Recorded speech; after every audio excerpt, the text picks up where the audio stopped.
ચાલો હવે તમારી પાસે જે ફ્લેશ કાર્ડ છે બરાબર, એમાં કયું ચિત્ર છે અને કયો કલર છે એ મને તમારે કહેવાનું છે.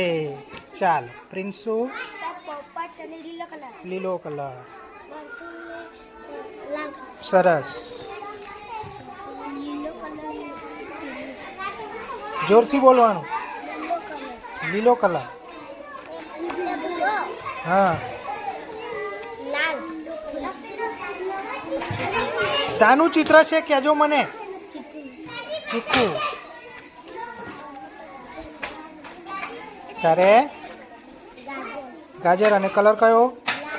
લાલ. તારે સાનવી?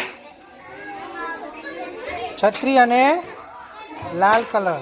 તારે ચડ્ડો. તારે દરવાજો ને કથ્થાઈ. તારે